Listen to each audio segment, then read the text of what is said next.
এই মৃত ভূমিতে মানুষের স্বপ্ন আর বাঁচবে না, बांचवे ना, बांचवे ना। ये कवि जीवनानंद की पंक्तियां हैं। जीवनानंद दास कमाल के कवि हैं, लेकिन बंगाली भी उनको भूल चुके हैं, तो हम लोग कहां से याद करेंगे। अभी जो पंक्तियां मैंने दो पंक्तियां मुझे अब तक याद रह पाई हैं, ये बड़ी उनकी विलक्षण कविता है। मातृभूमि पर उन्होंने लिखी है बहुत सारी कविताएं, और 1954 तक वो जीवित थे।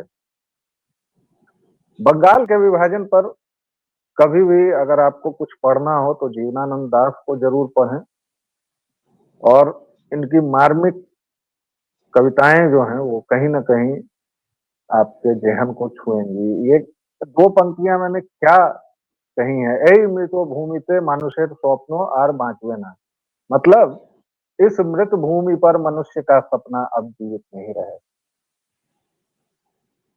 ऋतिक भाई, आज बाकी बात करने से पहले जरा इस पर, इससे बड़ी और गहरी बात कोई कही जा सकती है क्या बंगाल के ऊपर? बंगाल आज जो है उसकी भविष्यवाणी कवि जीवनानंद दास जी ने जैसे इन पंक्तियों की मार्फत पहले ही कर दी थी। बंगाल जल रहा है, निर्दोष हिंदू मारे जा रहे हैं, और अभी जब मैं बंगाल कह रहा हूं तो इसमें हमारा दुर्भाग्य वह बंगाल का हिस्सा भी शामिल है जो अब राक्षस हो चुका है, पशु हो चुका है, और हमारे लिए गंभीर चुनौती बना हुआ है। बांग्लादेश में जो कुछ भी हो रहा है, जिस तरह एक हिंदू को मारा गया, लिंच किया गया, भीड़ की हत्या वह है, मजहब के नाम पर की गई हत्या वह है, उसके बाद जिस तरह बेरोक टोक की ये हिंसा बढ़ती जा रही है, हिंदुओं के मोहल्ले में जाके बाहर से दरवाजा बंद करके उनके घरों में आग लगा दी जाती है। बांग्लादेश उच्चायुक्त को 2 बार तलब कर लिया गया है। शुभेंदु अधिकारी ने कह दिया है कि भाई यहां से बांग्लादेशी उच्चायुक्त को कोलकाता में नहीं बैठने देंगे, लेकिन एक शब्द प्रधान सेवक जी और गृह मंत्री जी के मुंह से नहीं निकला। और मुझे नहीं पता कि भविष्य की क्या योजनाएं हैं या क्यों नहीं बोला गया है इस पर, और तुरंत कुछ लोग आ जाएंगे कहने की, जैसा कि महापतित, नीचों के सम्राट, शठ, पामर, महाधूर्त दिग्विजय सिंह ने ये कहा कि बांग्लादेश की हिंसा दरअसल क्या है, भारत में अल्पसंख्यकों के साथ हो रही हिंसा की प्रतिक्रिया है। अब जरा दिग्गी की इस बात को डिकंस्ट्रक्ट करते हैं ऋतिक भाई। भारत में अल्पसंख्यकों, कौन है अल्पसंख्यक? आज सबसे पहले तो आपको व्यालोक भाई, आपके प्यारे प्यारे दर्शकों को वंदे मातरम, जय श्री राम, हर हर महादेव। आज Tata institute of social science की एक रिपोर्ट आई मुंबई के बारे में। जब ये देश आजाद हुआ था तब मुंबई के आसपास में इन्हीं मुसलमानों की आबादी 9% थी। अब वो बढ़ के 2021 में ही 21-22% हो गए, 13% का उछाल है। 2051 आते आते ये लोग लगभग 46-47% तक पहुंच जाएंगे और ऑलमोस्ट हिंदू माइनॉरिटी में चला जाएगा। भाई ये तो हो चुका है ना, मतलब मुंबई के कई इलाके, आप कुर्ला चले जाइए, और मैं आपसे क्या बात कर रहा हूँ, आप तो वहां बैठे हुए हैं भाई, बांद्रा है, आप भिवंडी है, तो क्या कर रहा हूँ, आप तो मतलब वो भिवंडी से लेके कहीं भी चले जाइए, सब जगह ये बहुसंख्यक है। तो दिग्विजय सिंह बोल रहे हैं कि अल्पसंख्यकों पर बहुत अत्याचार हो रहा है। नहीं दिग्विजय सिंह का जरा डिकंस्ट्रक्ट कर लें बॉस। दिग्गी ने, उस महानीच ने ये कहा कि भारत में अल्पसंख्यकों, पहली बात, मोहम्मदन अल्पसंख्यक नहीं है, क्रिश्चियन अल्पसंख्यक नहीं है, क्योंकि क्रिश्चियन हमारे 7 स्टेट्स में पूरी मेजॉरिटी में है। मोहम्मदन तो पूरे देश में ही मेजॉरिटी में होने वाले हैं। तो अल्पसंख्यक जो हिंदू 7 राज्यों में है, उनको आप अल्पसंख्यक मानेंगे भी, और अल्पसंख्यक की अभी तक कोई परिभाषा भी नहीं है, पहली बात। दूसरी बात, इस महानीच को, महालंपट को ये दिखाई देता है कि भारत में मुसलमानों पर अत्याचार हो रहा है, लेकिन इसकी बांग्लादेश के बारे में इसकी जुबान को लकवा मार जाता है। जी ऋतु भाई, अब आप कंप्लीट कीजिए। मैंने जब डिकंस्ट्रक्ट किया, अब मैं सुनूंगा और दर्शक भी सुनेंगे। आप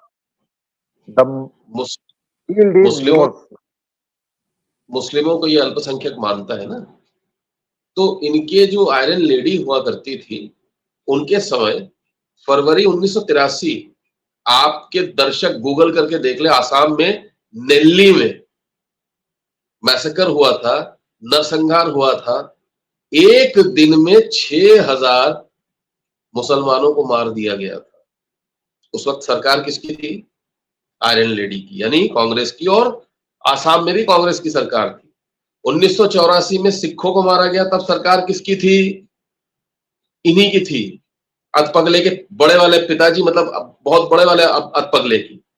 1987 में हाशिमपुरा मेरठ मारा गया। वो असली वाले पप्पू थे, ये तो विषधर है। वो सचमुच पप्पू थे, मतलब उनके पप्पू पने में कोई संदेह नहीं। जी, 1987 में मेरठ के हाशिमपुरा में मारे गए, नहर के पास लाशें बिछा दी गई इन लोगों की ही। तब किसकी सरकार थी उत्तर प्रदेश में? वीरभद्र सिंह की, कांग्रेस की, और इनकी भी कांग्रेस की सरकार थी। 1989 में भागलपुर में हुआ था। हमको बताएंगे? अरे भाई, 1977 में इनकी सरकार जाने से पहले इमरजेंसी जब लगा हुआ था, तब संभल में कितने दुर्दमनीय दंगे हुए थे, जिसमें वो बनवारी लाल जी के हाथ पांव काट कर उनको जलाकर कुएं में डाल दिया था इन लोगों ने। 1980 में ये मुरादाबाद में एक मुस्लिम लीग के लीडर जो बाद में कांग्रेस में चले गए थे, उनकी वजह से इतने दंगे हुए थे 1980 में, तब इन लोगों की सरकार थी। गुजरात में एक दंगा हुआ तो मोदी जी को लपेट लिया गया। ये आयरन लेडी जो है हमारी, इनकी बड़ी पार्टी की, इनके समय पर जब गुजरात में दंगे होते थे तो 2.5 साल तक दंगे चलते, 3 साल तक दंगे चले हैं। भिवंडी में चले हैं, महाराष्ट्र में, पुणे में का था वो, तो मतलब हर एक 10 दिन पर वो खत्म ही नहीं होता था। जम्मू कश्मीर जला दिया, पंजाब जला दिया, क्या क्या इन्होंने पूरे देश को जला दिया साहब। ये लोग बोलेंगे दिग्विजय सिंह की सरकार क्यों गई 1998 में? आते ही साथ वहां के किसान मुआवजे के लिए मतलब शांतिपूर्ण आंदोलन कर रहे थे, उन पर गोलियां चलवा दी थी उन्होंने मध्य प्रदेश में। उसके बाद से जो ये गए तो फिर वापस नहीं आए हैं। तो ये हमको ना बताए कि अल्पसंख्यक, ये अल्पसंख्यक है? कमलेश तिवारी को मारने वाला अल्पसंख्यक है? किशन धाड़वार को मारने वाला अल्पसंख्यक है? अंकिता तोमर को मारने वाला अल्पसंख्यक है? रोज धमकी देने वाला सोशल मीडिया पे अल्पसंख्यक है? अल्पसंख्यक नहीं, मोहम्मदन है। बिल्कुल, but I disagree with you. कोई अल्पसंख्यक नहीं है, मोहम्मदन है। मोहम्मदन, इसको रटना पड़ेगा। सीधा कह दीजिए कि जिहादी है, आतंकवादी है, एक्सट्रीमिस्ट है ये लोग। अभी पिता पुत्र मुर्शिदाबाद में मारे गए। मुर्शिदाबाद में एंटी वफ का जो राइट हुआ था, जो दंगे हुए थे, उसमें मारे गए, और उसी तरह से मारे गए जैसे दीपू चंद्र दास को मारा गया। वो 13 के 13 जिहादी आतंकवादियों को, इस्लामिस्ट कट्टरपंथियों को उम्र कैद की सजा दी गई है। उसी तरह से 2022 में इन्हीं लोगों ने एक लड़की को, हाशखाली नाम की जगह पे जो नाडिया डिस्ट्रिक्ट में पड़ता है, उसको ये मुमताज बेगम ने कह दिया था वो तो लव अफेयर है। उसमें वो नाडिया कोर्ट ने इन लोगों को उम्र कैद की सजा दी, जिसमें टीएमसी के लीडर का बेटा भी है, और 4 लोगों को 5-5 साल की सजा दी गई है। अभी विधाननगर में, कोलकाता में, और कोलकाता पुलिस यानी लाल बाजार पुलिस, आपको पता ही होगा, लाल बाजार की पुलिस कोलकाता की और विधाननगर पुलिस ज्वाइंट ऑपरेशन करके चोरों को पकड़ने गई थी, जो राहजनी करते हैं और जेब काट लेते हैं। वही जिहादी वो लोग थे बांग्लादेशी, महिलाओं ने मिलकर पुलिस वालों को रॉड से, ट्यूबलाइट से, चेन से और आपके क्या कहते हैं बेल्ट से मारा, बुरी तरह से घायल कर दिया कई पुलिस ऑफिसर्स को। तीन लोग पकड़े, तीनों के तीनों जिहादी। अभी बारासात की मैंने बात की थी, जो कोलकाता के आउटस्कर्ट्स में है, वो भी उन्हीं लोगों की जगह है। एक राजू पात्रा करके है, वो सोशल मीडिया पर इन लोगों की पोल खोल रहे थे। पुलिस ने इसको इस बीच में दर्शकों श्रोताओं मैं आपको जरा बता दूं कि ये महानीच दिग्विजय सिंह जो अल्पसंख्यकों के गुण गा रहा है, जरा केवल पश्चिम बंगाल की डेमोग्राफी में 2-3 जिले की बताता हूँ ऋत्विक भाई, अगर मैं गलत होऊंगा तो सुधार दीजिए। मुर्शिदाबाद में मुसलमान 75% पहुंच गया है, मालदा में मुसलमान 70% है, नदिया में 66% है मोहम्मदन, उत्तर 24 परगना में 60% है और दक्षिण 24 परगना में 70% है। कहाँ है वो माइनॉरिटी? दिनाजपुर में भी वही लोग बहुसंख्यक है। मैंने तो कहा मेरे भाई कि मैं तो केवल 3-4 का नाम ले रहा हूं जहां 60% से ऊपर है। ऐसे तो बंगाल में नॉर्मल पॉपुलेशन की 30-40% पहुंचा ही दिए हो। कोलकाता की क्या दुर्गति कर दी है इन लोगों ने भाई। कोलकाता की कुछ गलियां, भाई आप तो खैर बाशिंदे हैं, मैं जानता हूं कि कुछ गलियों में अघोषित कर्फ्यू रहता है, आप नहीं जा सकते हैं, पुलिस वाले तक नहीं घुसते हैं वहां। क्यों? क्योंकि दरभंगा में भी वही होता है, पटना में भी वही होता है, कर्नाटक में भी वही होता है। इनके जो इलाके होते हैं वो घेटोज होते हैं। क्यों भाई? मुसलमानी इलाका का है और हिंदू इलाका का है, क्योंकि इनको ऐसी गलियां रखती हैं जी। ये करना पड़ेगा। दूसरी चीज, अभी राजू पात्रा नाम के वहां पर इन जिहादियों की पोल खोल रहे थे सोशल मीडिया पे। पुलिस वहां की ऐसी मतलब जिसे कहते हैं मेरुदंड विहीन पुलिस है, उनको उठाकर ले गए। और हिम्मत देखिए इन जिहादियों की, ये भारत में कह रहे हैं कि इनको हमको हवाले कर दो और वहीं दीपू चंद्र दास की तरह उसको मारेंगे। इस बात का पता जब सनातनियों को चला तो हजारों की तादाद में वो लोग पहुंच कर उस इलाके को घेर लिया। उस जगह का नाम है आरिफ पाड़ा। और बोला कि अगर राजू दा को इतनी सी भी खरोच है तो मोहल्ले मोहल्ला जला देंगे। और जैसे आपने बोला था ये लोग बड़े डरपोक होते, जब देखा कि सनातनी हजारों की भीड़ आ गई है और उनके हाथ में मतलब है पूरी तरह से साहब डरपोक पर मैं बता दूं, डरपोक पर केवल एक किस्सा बता दूं या ये समझिए ये अनुभव। अगर ये 10 जिहादी आपको मिल जाएं, अकेले हैं आप, तो भाई साहब इनसे खतरनाक कुछ नहीं है।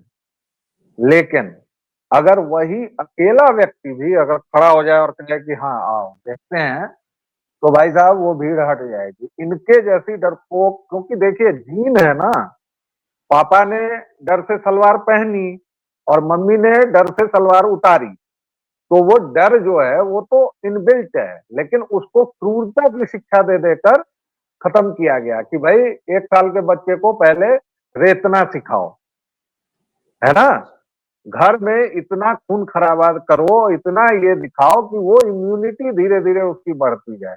लेकिन अंदर से जो डर का बीज है वो कैसे हटाओगे जिहादियों? और सनातनियों के अंदर जो स्वतः जो मौजूद है तत्व अभयता का, निर्भयता का, उसको कैसे छीनो? जी ऋतु भाई। वो ठीक है, हम सनातनियों में है, लेकिन मैं एक बात कहूंगा, मैं आपको थोड़ा सा विषयांतर कर रहा हूं। मैं आपको फॉलो करता था प्रारब्ध से, दियालोक वाणी आपने शायद अभी कुछ दिन हुए इसको शुरू किया। 2024 के इलेक्शन हमारा ही है, मतलब प्रारब्ध और ये सारी जो हम लोगों की पूरी टीम है, उन्हीं जी हमारे है वो सब, इसलिए ये कहीं से अलगाव वगैरह का सवाल जी। ये केवल दर्शकों को जानकारी देती। जी जी। तो उसमें आपने 2024 के इलेक्शन के से पहले आप कुछ चंद यूट्यूबर्स में से हैं जिन्होंने कहा था कि चुनाव बड़ा ठंडा लग रहा है, कहीं ये ना हो कि हिंदू चद्दर तान के सो जाए। फिर जब पहले चरण के हुआ, आपने कहा कि अगर ये रफ्तार रही तो 240 भी नहीं आएंगी, और उतना ही आई। उस वक्त आपकी बात पर कोई यकीन नहीं कर रहा था व्यालोक भाई। आपने अलग से एक वीडियो बनाकर प्रारंभ में डाला था कि हिंदुओं जाग जाओ, भर भर के वोट करो। नहीं तो खतरा ऊपर मंडरा रहा है तुम्हारे। आपने 240 नहीं आएंगी बोला, 240 ही आई। मतलब आप इतने दूरदर्शी हैं, आपने बिहार के बारे में भी बोल दिया था। मतलब आपको दिख जाता है, इसलिए जो सो रहे हैं चद्दर तान के, और जो सेकुलर लोग हैं ना, जाग जाओ, बचोगे नहीं। ये कोई सेकुलर वेकुलर मानते नहीं है, क्योंकि दीपू चंद्र दास भी सेकुलर ही थे। वो जो लड़की गाना गा रही थी, उसको आकर जो उस जिहादी ने धमकी दी थी, वो अभी घर के अंदर ही है, वो भी सेकुलर है। सेकुलरिज्म से किसी का फायदा नहीं होने वाला है। याद रखना, द्वंद कहां तक मतलब पाला जाए, युद्ध कहां तक टाला जाए, तू भी है राणा का वंशज, फेंक जहां तक भाला जाए। तुमको भाला उठाना पड़ेगा। सही ऋत्विक भाई, मुझे लगता है कि दो तीन चीजें हम हिंदुओं को बहुत साफ तरीके से समझ लेनी चाहिए, बुलेट पॉइंट में। रिलीजन, मजहब और धर्म समान नहीं। ईश्वर, गॉड और अल्लाह या खुदा एक नहीं है। हिंदू, मुस्लिम, ईसाई भाई भाई नहीं। क्योंकि क्योंकि और ये बात अगर कोई काट दे तो मैं उसकी गुलामी करूंगा। क्यों नहीं है भाई भाई? क्योंकि कोई भी बिब्लियोलेट्रस मजहब है, एक किताब, एक पंथ, एक उपदेशक या संदेशवाहक, यही है ना। इस्लाम, क्रिश्चियनिटी, चाहे तो आप जुडाइज्म को भी जोड़ लें, जुडाइज्म भी वही है, और अब बचा नहीं बहुत, और मार्क्सवाद। और अभी जो जिस तरह से ये अम्बेडकरवादी कर रहे हैं, ये अम्बेडकरवादी भी एक नए कल्ट में उसको परिणत कर देंगे, जो इन सब से खतरनाक होगा। लेकिन आप ये जान जाइए दर्शकों, श्रोताओं, दोस्तों, हिंदुओं, कि आप इस धरती की एकमात्र आशा हैं, और इसीलिए सब तरफ से आप पर हमला होगा। क्योंकि उनकी आसमानी किताब में ये लिखा हुआ है कि जब तक एक एक बंदा मोहम्मदन या क्रिश्चियन नहीं हो जाएगा, तब तक जजमेंट डे नहीं आएगा। तब तक आपको कन्वर्ट करते रहना है, और वो उसका धर्म है उसका। आप तो अपने धर्म से च्युत हो चुके हैं, लेकिन वह तो उसको मानता है। इसीलिए आप भाई भाई नहीं हो सकते। और ये सब गंगा जमनी, फलाना चिलाना, ये सब बकवास बातें हैं। एक प्रजातांत्रिक देश है, तुम भी नागरिक हो, हम भी नागरिक हैं, साथ रहो, कायदे से रहो, यही होना चाहिए। ऋतुक भाई, आपके concluding remarks please. Concluding remarks ये है कि कोलकाता में जो लोग हैं और बंगाल में जो लोग हैं, उनको साहस दिखाना पड़ेगा, जैसे बिहार ने 2005 में साहस दिखाया था। वोट देना पड़ेगा। जैसे अवनीश भाई और रामदास बाबा जी बोलते हैं कि आपको 2 उंगलियों का प्रयोग करना पड़ेगा अपने, और वहां पर जाकर ईवीएम का बटन दबाना पड़ेगा, तभी वो क्रांति आएगी। आपको किसी से उलझना नहीं है। वो डर निकालना पड़ेगा कि यार यार उधर से आए ढाका से, और इधर सब जगह सारे सिस्टम पे कब्जा कर लिया। आप आपको वो साहस बिहार वालों की तरह, और मैं बिहार वालों को प्रणाम करता हूं जो उन्होंने किया है 2005 से, और उत्तर प्रदेश के लोगों ने भी जो किया है, आपको करना पड़ेगा। आप क्यों नहीं कर पाए पिछले 50 साल से? आपकी कमी है। आपको उतरना पड़ेगा, आपको वोट देना पड़ेगा, आपको आहुति देनी पड़ेगी इस यज्ञ में, नहीं तो परिवर्तन नहीं आएगा। ये आप समझ लीजिए। चारों तरफ से घिरे हुए हैं आप। 7 से 9 चरण में बंगाल में चुनाव होंगे, और छुट्टियों में जाने की जो आप लोगों की बंगालियों की आदत है ना, ये हिल स्टेशन वो हिल स्टेशन, उसको छुट्टी मत मानना। जैसे व्यालोक भाई ने कहा था उस दिन 2024 के पहले चरण के बाद, ये हाल रहा तो 240 भी नहीं आएंगे। 240 पे आप रुक गए, आप थोड़े से 1/100वें हिस्से से बच गए आप, नहीं तो आप चले जाते। आपके साथ वो हो रहा होता जो भी बांग्लादेश में हो। इसलिए जाग जाओ। ये चारों तरफ आग लगी हुई है,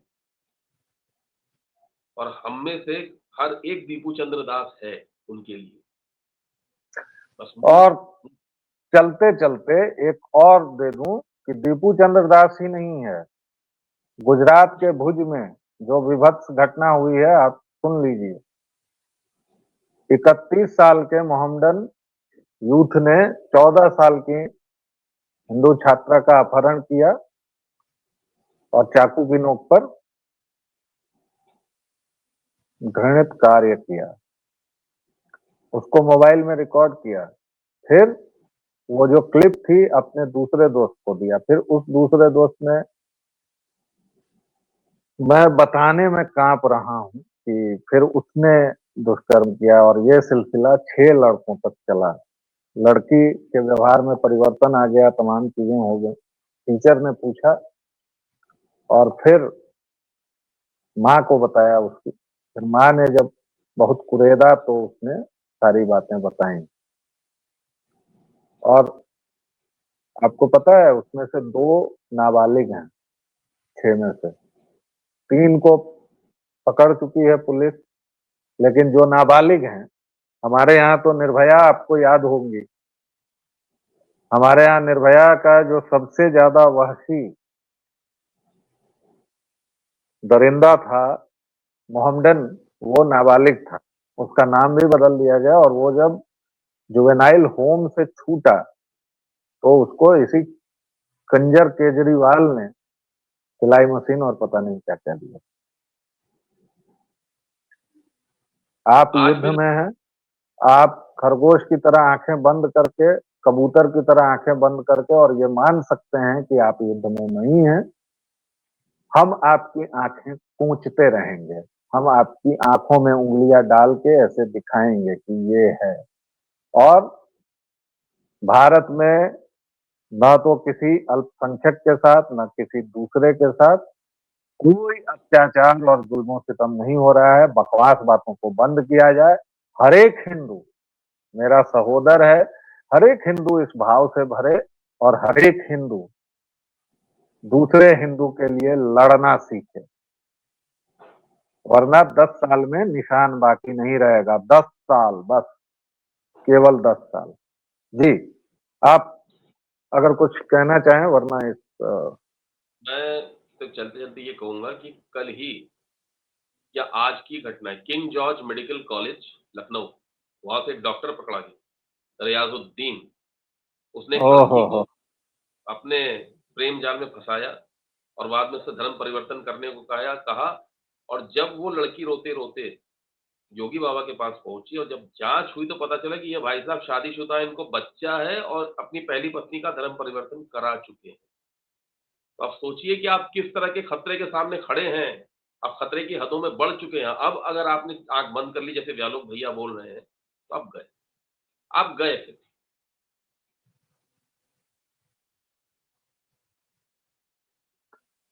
सोचिएगा जरूर। और खासकर बंगाल के हिंदुओं, आप लोग सोचिएगा।